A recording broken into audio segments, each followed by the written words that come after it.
Hey, it's Jessica. You may know me from my food blog, jessicagavin.com, where I share weekly recipes and the science behind cooking. But honestly, I never thought I would start an online business, let alone doing it full time.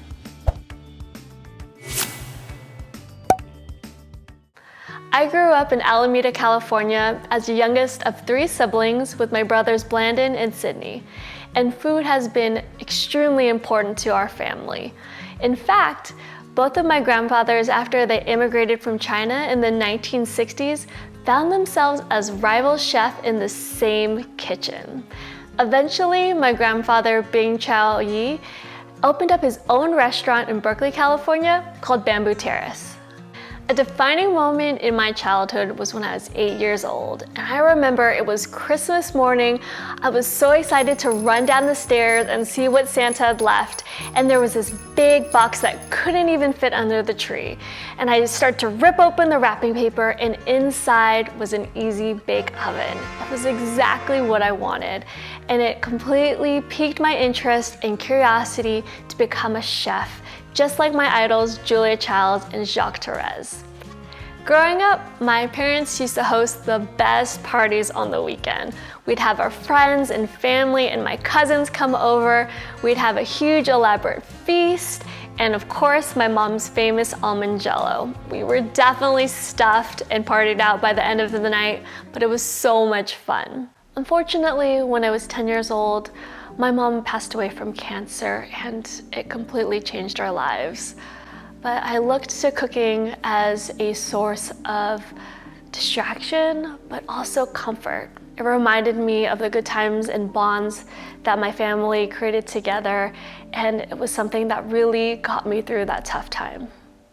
Throughout high school, I worked at Bonner Bakery.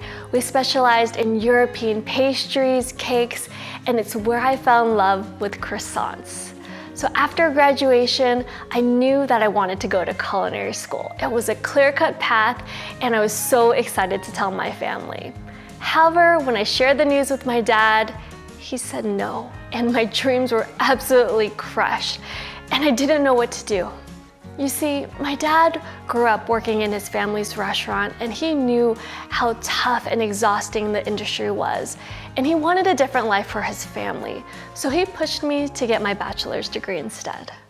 Instead of being elbow deep in flour at culinary school, I found myself in the hallways and labs of Cal Poly San Luis Obispo studying food science, which is the study of the biological, chemical, and physical composition of food. I was completely overwhelmed at first because science was not my strong point. But over time, I learned the critical role of science in food technology and culinary arts. And I decided to stick around a little bit longer and do 2 years of a master's degree in agriculture with a specialization in dairy products technology. And yes, I ate a lot of ice cream and cheese and butter during that time. Right after graduation, I packed my bags and I headed down south to Orange County, where I started my first job as a research scientist at one of the world's biggest nutritional companies. It's there that I got to apply what I learned in my food science courses to develop innovative nutritional products for people around the world. During that time, I truly enjoyed working side by side with the most talented scientists and engineers. We'd work together to create formulas and supplements that were being manufactured and sent all over the globe. Although I landed this amazing job, I still had this burning desire to be in the kitchen. I wanted to use all of my senses to create these sweet and savory dishes that would bring joy to others. Luckily, my company was supportive of me to attend culinary school while I was working full-time. They recognized my passion, and they believed that this new education would strengthen my skills as a formulation scientist. I attended classes at the Art Institute of Orange County for Culinary Arts. It was an intense 3-year program, and it was really tough working a 10-hour day, then taking off my lab coat, jumping into my car, then putting on my chef coat, and not getting home till about 12 o'clock at night each day. But it was a true testament and test of my passion, and I always found a second wind. However, it also took a tough toll on my personal relationship with Jason, who was my boyfriend at the time, but you know what? He never gave up on me and my dreams. After graduating culinary school with an associate's degree, I really wanted to get more experience in the kitchen. So on my days off, on Fridays, I would work for one of the chef instructors who had opened up a restaurant in Claremont, California. It was about 45 minutes away from home, and I basically worked there for free, which we call staging in the industry. And I helped to prep for dinner service, which involved chopping up all the vegetables, breaking down and fabricating hundreds of chickens, and it was tough. It was an eye-opening experience. I also worked at a catering company on the weekends where we would prepare these gourmet meals for big weddings and special events. We would make hundreds of appetizers, and it was this non-stop work getting out everything in order to make sure that everyone was happy and we provided the best service we could. While all of this was going on, I still had to balance my full-time job. I became a certified food scientist, which really helped me solidify my understanding of designing food products for commercial application. To bring all of my education and experience together, I became a certified culinary scientist. This designation blends both food science and culinary science to understand food interaction and how to maximize their flavor potential. After getting exposure to the food service industry, I had a major dilemma. Do I leave my great corporate job, or do I leave to pursue my dreams of becoming a chef? Around this time, Jason and I had just gotten married. We were living in a small apartment, and we were saving everything that we had to buy a house and start our family. So thinking about leaving my super stable job for a life on the line just didn't make sense financially for us. So I found myself again putting my dreams on the back burner. However, Jason proposed an idea that completely changed our lives.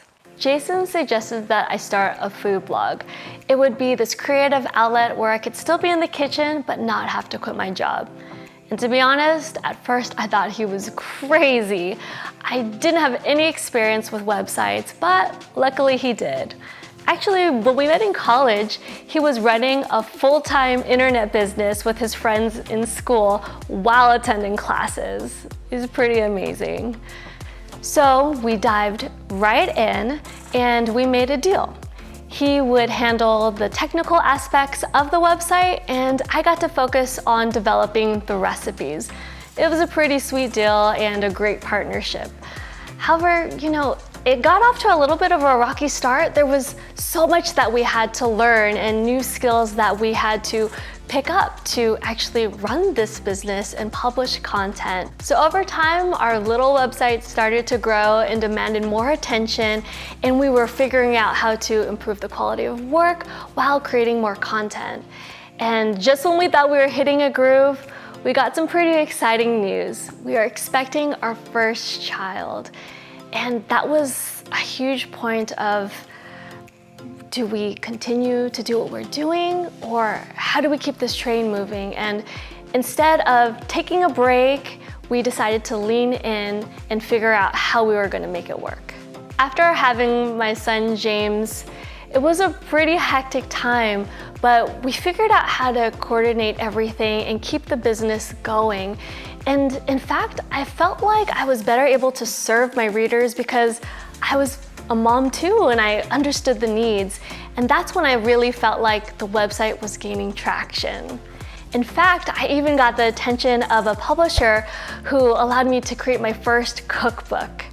And what's even crazier is that during that time, I was pregnant with my second child, Olivia. So needless to say, it pushed our family to the limits. I mean, we were working full-time at both of our jobs, working on the blog and creating a cookbook, but we found a way to make it work. After years of blogging, I realized that my true passion and purpose was being fulfilled. I loved creating recipes and sharing the science behind cooking, and I didn't need to be in a restaurant to do so. So once again, we revisited the idea of me quitting my job. But this time, there was so much on the line, and the stakes were high. We had a mortgage to pay, We had 2 energetic and amazing kids in daycare, and I was doing well in my professional career. And I was also nervous to tell my dad that I wanted to quit my job because honestly, I didn't want him to tell me no again. I completely understood the need to have stability and to provide that for the family, and I wanted to follow in the footsteps of my dad, and I didn't want to let him down, and I'm so proud of all that he's done for our family. However, we started to see things really grow with our website and all of the hard work paying off. And we just knew that if I could really dedicate and focus my time and energy on one thing and provide more time to spend with my family, that we could really make this work. So after 12 years of being a food scientist at my corporate job, I decided to have the most scary and toughest conversation that I've ever had in my whole life.